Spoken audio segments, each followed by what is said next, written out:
Bonjour à tous. C'est encore un plaisir pour moi d'être avec vous cette journée de sabbat et pouvoir partager la parole de Dieu. Je voudrais vous saluer tous les membres de l'Église et ceux qui nous visitent ce matin, ceux qui nous suivent par l'Internet et aussi les enfants. Encore une fois, c'est un plaisir de vous avoir avec nous. Vous savez, après la fête que nous avons eue le samedi passé, le sabbat passé, le résultat de l'appel, c'était qu'une personne a demandé baptême et une autre personne a demandé études bibliques. Je vais vous dire encore. Il ne m'écoute pas, je vais vous dire à vous. Une personne a demandé du baptême. Vous répondez maintenant, je parle à eux, vous répondez. C'est bien. Et une autre personne a demandé études bibliques. Et j'ai déjà commencé l'étude avec cette personne. Et cette personne est là. Et vous allez connaître plus tard. Alors ça veut dire que nous pouvons dire Amen. C'est pas un péché de dire Amen. Et ça c'est bien. Ça veut dire que tout ce que nous faisons, il y a un résultat. Et nous voulons encore saluer les 3 candidats, les 3 membres qui ont été baptisés la semaine passée, Déborah, Wilbert et Céline. Et naturellement, nous aurons tous le plaisir de travailler avec ces 3 personnes pour que d'autres personnes puissent venir devenir membres d'Église.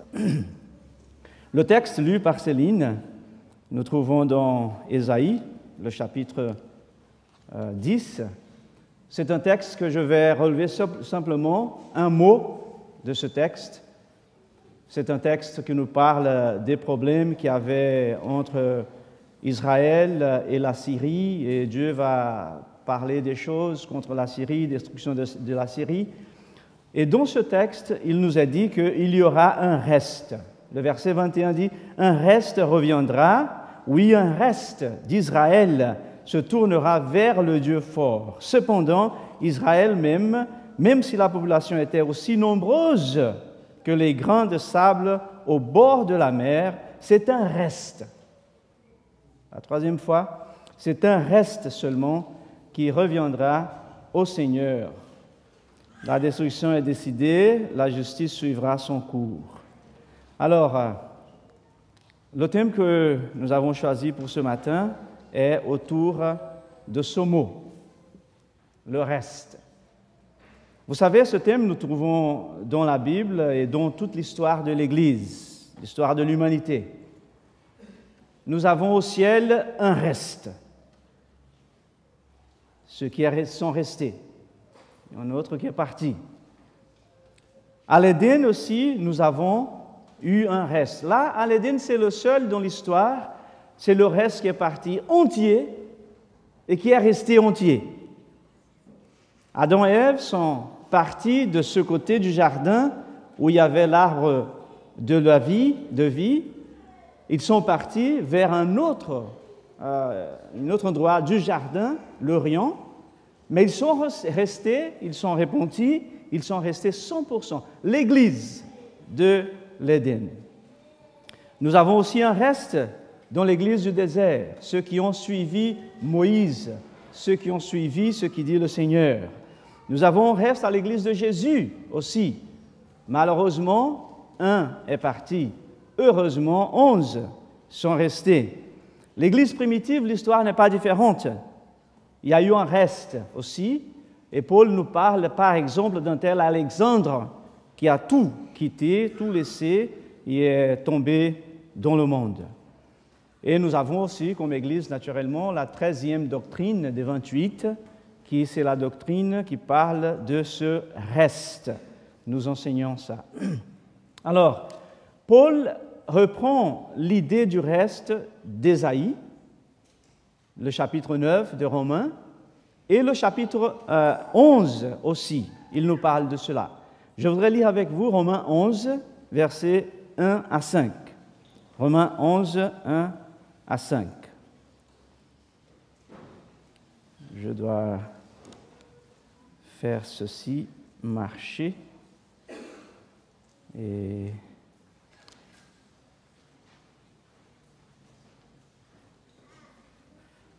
pendant que vous ouvrez vos Bibles, voilà.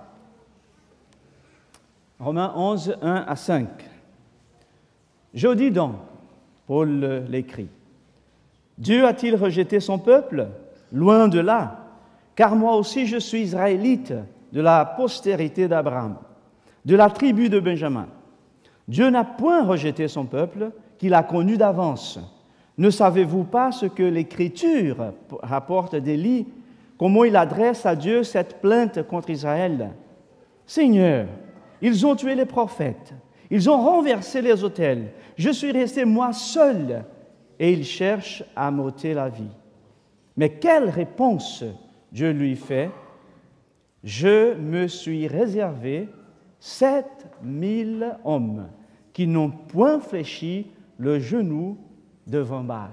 Et Paul reprend le thème du reste dans le verset 5. Ainsi, à cette époque actuelle, pour son époque, à cette époque actuelle, il y a également un reste, selon l'élection de la grâce. Je crois bien que c'est pour nous aussi. Ce n'est pas pour Paul seulement, il dit à cette époque actuelle, mais c'est pour nous aussi, naturellement. Il y a un reste également selon l'élection de la grâce. Ce que je vais faire avec vous ce matin, c'est voir une des caractéristiques de ce reste et 3 besoins de ce reste. Nous allons voir maintenant à la lumière de la parole de Dieu. Alors le thème est important, tellement important que Ellen White elle-même, elle a posé la question par rapport à ce thème, par rapport à cela. Et alors, je vais vous montrer quelques diapos par rapport à cette question, ce thème qu'elle demandait. Dieu n'aurait-il pas d'église vivante? Il a une église, effectivement, mais c'est l'église militante, non l'église triomphante. Là, il y a la première caractéristique, une des caractéristiques de cette église. Elle est une église militante. Alors, ça veut dire que nous devons continuer à travailler. Nous devons continuer à prêcher. Nous devons continuer à aider les uns les autres et chercher de tous les moyens possibles pour prêcher la volonté de Dieu. Je serais très contente si Ellen White arrêterait la citation là. Ce n'est pas l'église militante, c'est l'église triomphante.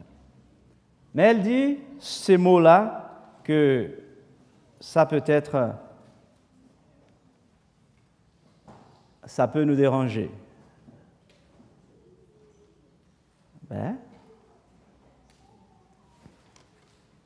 On va voir si ça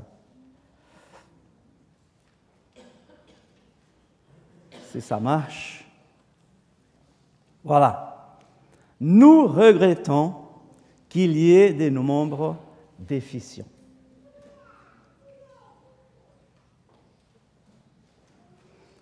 Et le déficient là, ce n'est pas à cause de ma nature pécheresse, ce n'est pas à cause de notre nature pécheresse.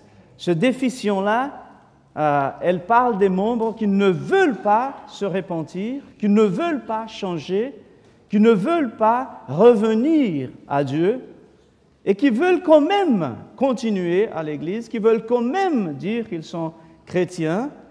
Alors ce sont les membres déficients. Nous regrettons qu'il y ait des membres déficients.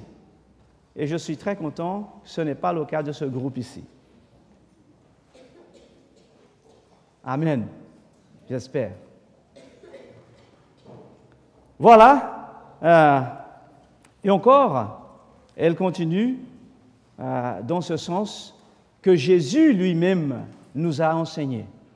Vous savez, vous vous rappelez la parabole de ce propriétaire d'un champ qui sort à semer de la semence, le chapitre 13 de Matthieu.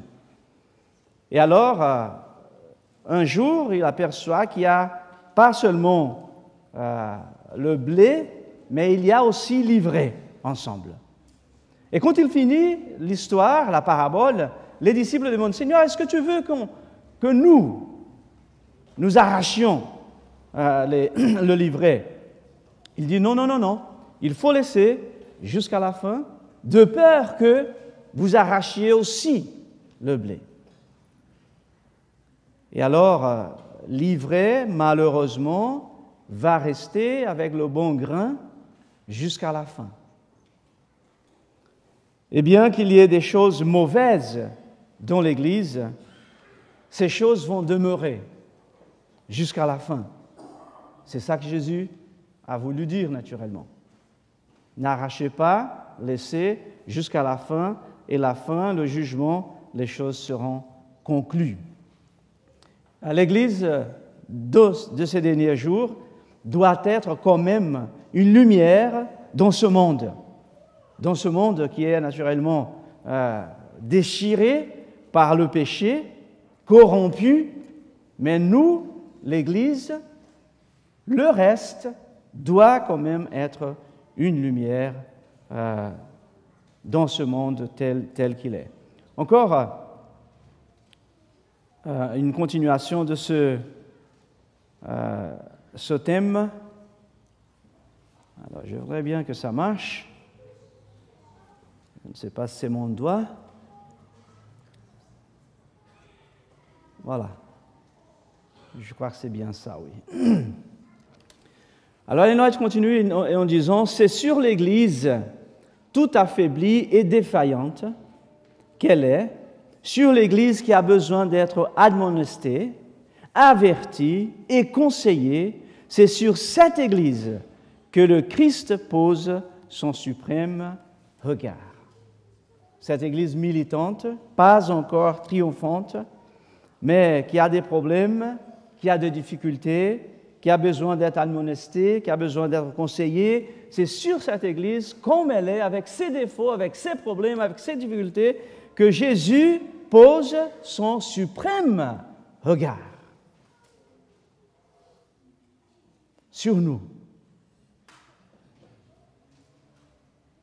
Nous, je dis, ceux qui veulent repentir, ceux qui veulent reconnaître ses erreurs et ses fautes, ceux qui veulent retourner à Jésus. Jésus pose son suprême regard sur cette Église qu'il veut sauver par la grâce, qui est une Église militante qui sera naturellement dans le futur une Église triomphante. Voilà cette qualité de l'Église que nous trouvons. Une Église qui doit continuer à lutter, continuer à travailler, continuer à militer pour le bien les uns des autres et pour le bien de ceux qui ne connaissent pas encore la vérité. Alors cette Église a trois besoins. Et ce besoin, je vais trouver avec vous dans Jérémie 42. Jérémie 42, versets 1 à 3. Si vous voulez le contexte, le chapitre 41, nous avons un problème avec un tel Ismaël, qui n'est pas Ismaël d'Abraham, et qui persécute le peuple de Dieu, et qu'il va tuer quelques-uns, jeter dans une citerne, et l'autre groupe qui va vivre va demander à cet Ismaël d'épargner leur vie, qu'ils ont beaucoup de choses qu'ils peuvent donner à Ismaël. Et finalement, il y a un groupe qui vient pour sauver ce groupe qui était aussi prisonnier. Voilà, c'est plus ou moins le contexte. Et nous arrivons dans le chapitre 42 d'Ésaïe, 1 à 3. Et voilà ce que nous avons. Tous les chefs de troupes, voilà les noms, 3 noms, 4 noms là, et tout le peuple, depuis le plus petit jusqu'au plus grand, s'avancèrent et dirent à Jérémie, le prophète, que nos supplications soient favorablement reçues devant toi. Intercède en notre faveur auprès de l'Éternel ton Dieu, en faveur de tous ceux qui restent, car nous étions beaucoup et nous restons. Voilà le reste, et nous restons en petit nombre. Comme tes yeux le voient, que l'Éternel ton Dieu nous montre le chemin que nous devons suivre et ce que nous avons à faire. L'important de ce texte par rapport vis-à-vis le reste, c'est « Prie ton Dieu en notre faveur ». Et là, c'est le besoin de l'Église du reste. Prie à ton Dieu en notre faveur. J'ai parlé il y a 3 semaines de ce besoin, la prière d'intercession. Et là, encore une fois, nous pouvons encore voir le besoin de la prière, le besoin que nous avons comme Église du reste, de prier les uns pour les autres, de s'intercéder devant Dieu les uns pour les autres.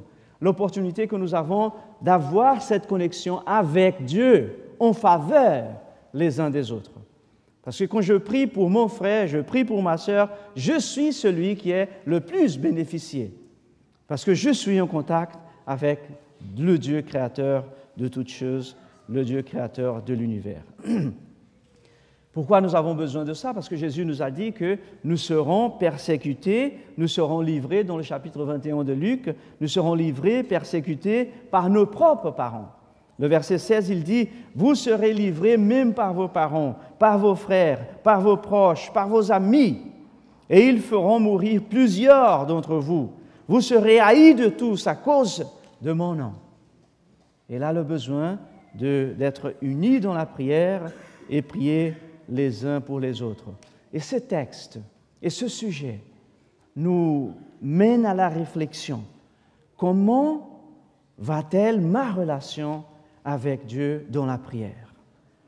Comment va-t-elle ma relation avec Dieu dans ma prière d'intercession les uns pour les autres? Mon intercession vers Dieu pour mon frère et pour ma sœur. Nous avons non seulement les uns les autres qui nous devons prier les uns pour les autres, mais l'apôtre Jean, dans son épître, la première, chapitre 2, verset 1, il nous a dit « Mes petits enfants, je vous écris ceci, afin que vous ne péchiez pas. Et si quelqu'un a péché, nous avons un avocat auprès du Père Jésus-Christ, le juste. » Nous intercédons les uns pour les autres. Jésus fait de la prière d'intercession pour nous, parce qu'il sait notre situation, il sait nos besoins et il sait que nous avons besoin de son intercession auprès du Père en notre faveur. Pourquoi tout cela? Parce que nous avons un accusateur. C'est lui qui cause les problèmes qu'il y a entre frères et sœurs, c'est lui qui cause les problèmes qu'il y a dans l'Église, naturellement. Et vous savez, vous connaissez bien l'histoire de Josué dans Zacharie, le chapitre 3.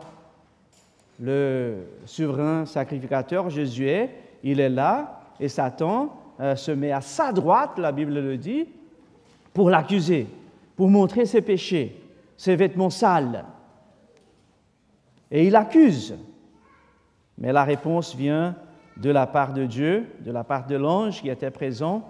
Alors le verset 4 dit « L'ange, prenant la parole, dit à ceux qui étaient devant lui, « ôtez-lui les vêtements sales. » Puis il dit à Josué, « Vois, je t'enlève ton iniquité, et je te revêt d'habits de fête.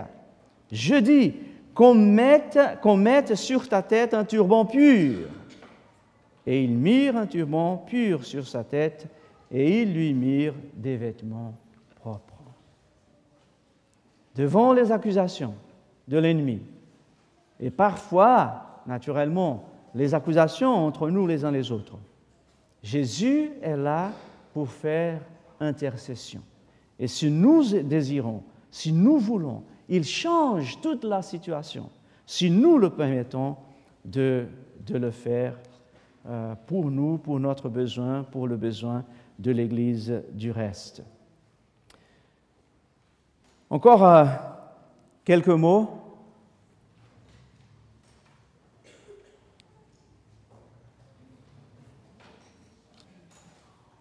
Que j'essaie de vous montrer. Et ça ne veut pas m'aider, mais on va y arriver. Attendez. Voilà. L'Église est la dépositaire des richesses de la grâce du Christ. Et c'est par elle que l'amour de Dieu se manifestera finalement de façon puissante et décisive aux dominations et aux autorités dans les lieux célestes. Cette Église militante pour laquelle Jésus a donné sa vie, laquelle Jésus veut sauver par sa grâce, cette Église est la dépositaire des choses, des richesses de Dieu, et c'est par cette Église que Dieu va se montrer finalement devant le monde. Il attend ça de vous, il attend ça de moi, il attend ça de cette Église, l'Église du reste. Mais à nous de chercher, être semblables à notre Sauveur Jésus-Christ. À nous de faire notre mieux pour voir ce qu'il veut, ce qu'il attend de nous, et qu'ensemble nous puissions être unis dans cette voie, dans cette envie de faire sa volonté et de suivre ce qu'il veut, ce qu'il attend de nous. Voilà le premier besoin de notre Église, de cette Église. Prier les uns pour les autres, intercéder les uns pour les autres. L'autre besoin, nous trouvons dans Ésaïe 37. Ésaïe, chapitre 37, versets 31 à 32. Là, encore une fois, le peuple de Dieu est persécuté par la Syrie et Dieu va encore se montrer contre cet empire et être en faveur de son peuple. Mais le verset 37 et 31 et 32 nous donne encore cette idée du reste devant cette persécution que le peuple souffrait par les Assyriens. Alors le verset 31 et 32, « Ce qui aura été sauvé de la maison de Juda, ce qui sera resté poussera encore des racines par-dessous et portera du fruit par-dessus. Le reste, ceux qui seront sauvés, porteront des racines par-dessous et porteront du fruit par-dessus. » Deux besoins que l'Église a, que nous avons comme Église de Dieu, comme Église du reste. Et là, pour aller dans ce sens, avec la parole de Dieu, avec Jésus-Christ lui-même, nous savons l'histoire qu'il a racontée aussi, la parabole de la semence qui a été jetée est tombée dans différents terrains. Et il y en a une sont mangées par les oiseaux, l'autre entre les pierres n'a pas beaucoup grandi. Mais le verset 8, Luc 8, le verset 8 nous dit « Une autre partie tomba dans la bonne terre. Quand elle fut levée, elle donna du fruit au centuple. » Alors, dans la bonne terre, les racines vont grandir vers le bas, vers le dessous. Et l'idée, c'est d'être bien ferme vers le dessous. Et là, nous avons l'idée de travailler là où nous sommes, ici-bas, pour que nous puissions naturellement être enracinés dans la connaissance de la parole de Dieu et enracinés dans notre désir de chercher les âmes qui ne connaissent pas encore la parole de Dieu. Grandir ou bien produire des racines par-dessous, vers le bas, être enraciné, être ferme dans la connaissance de Dieu et de sa parole. Et encore là, j'ai quelques mots. J'espère, voilà, ça vient. Voilà, parmi les opinions professées par les adventistes du 7e jour, il en est plusieurs qui présentent de grandes différences avec celles qui ont cours dans le monde. Et nous le savons. Nous avons un message, nous croyons un message, nous prêchons un message qui est différent à celle couramment dans le monde. Nous le savons. Alors, différente de celle courante dans le monde. Et la continuation dit ceci.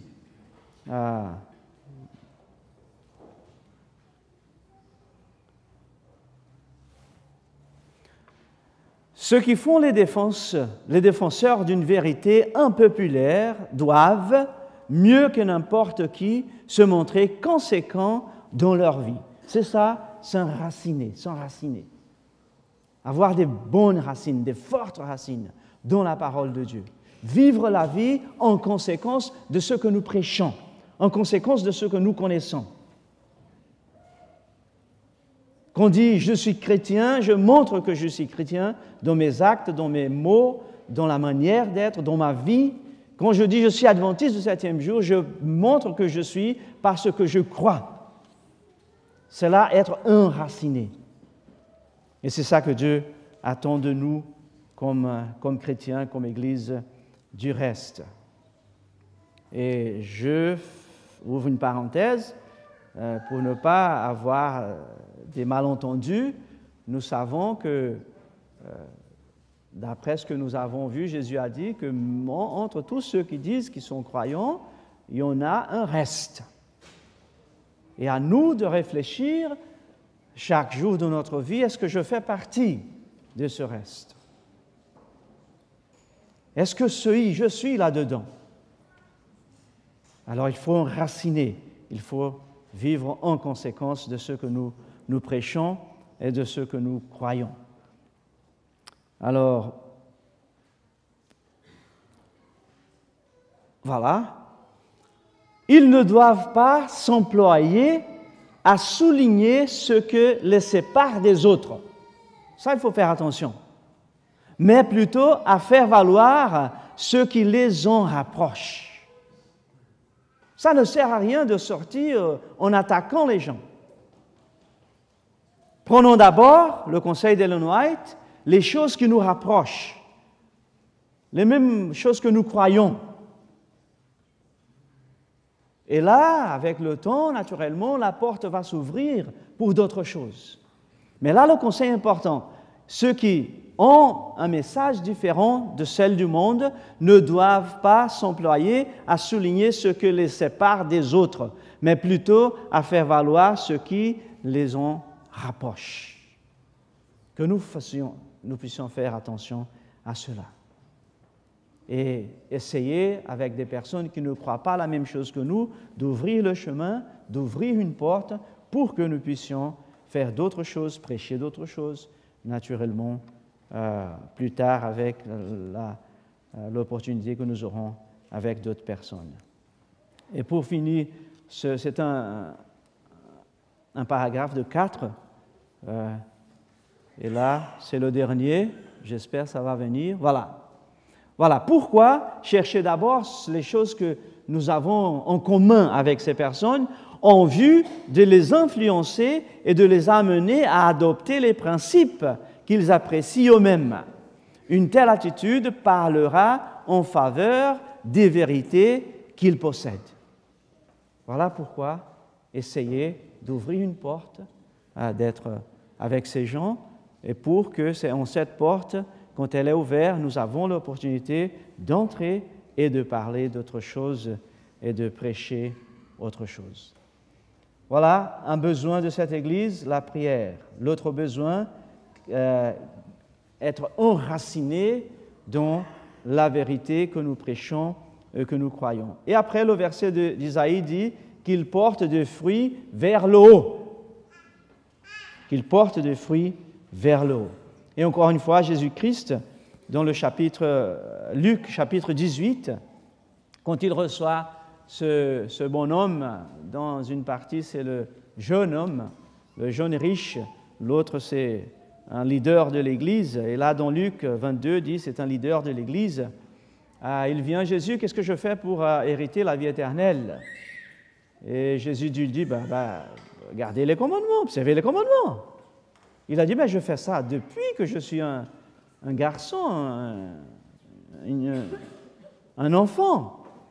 Jésus a dit, très bien, très bien. Alors, ce que tu dois faire maintenant, c'est vendre tout ce que tu as, donne aux pauvres, alors tu me suis. C'est ça que Jésus a dit. Et le verset 22 dit, Jésus, ayant entendu cela, lui dit, il te manque une chose, c'est ça, faire cela. Alors, la Bible dit que le jeune homme, il est parti triste. Il est parti triste. Alors, Jésus dit, et là, tu auras un trésor dans les cieux. Racines vers le bas et les fruits vers le haut, d'après ce que dit Ésaïe. Et là, pour nous aussi, comme chrétiens, le moment de réfléchir. Est-ce que ma vie est en train d'être enracinée dans la parole de Dieu, dans ma relation avec Dieu, et notre relation les uns avec les autres, et notre relation avec ceux qui ne croient pas ce que nous croyons? Les racines. Et de l'autre côté, est-ce que ma relation avec Dieu est en train de me faire trésor dans le ciel? Ce que nous faisons ici, naturellement, ça va nous rendre des trésors dans le ciel d'après Jésus. Pour conclure, le verset d'Ésaïe nous parle d'un reste. Ésaïe 10, 20 à 22. On parle du reste. Paul prend le même thème, il dit ainsi, à cette époque actuelle, il y a également un reste selon l'élection de la grâce. Et il développe tout ça par les œuvres, par les choses bonnes qu'on fait. Non, par la grâce. Et Apocalypse, le dernier livre de la Bible, dans le chapitre 15, versets 2 et 3, nous donne ces mots. Jean écrit, « Et je vis comme une mer de verre, mêlée du feu, et ceux qui avaient vaincu la bête et son image, et le nombre de son nom, debout sur la mer de verre, ayant des harpes de Dieu. Et ils chantent le cantique de Moïse, le serviteur de Dieu, et le cantique de l'agneau, en disant, « Tes œuvres sont grandes et admirables, Seigneur Dieu Tout-Puissant.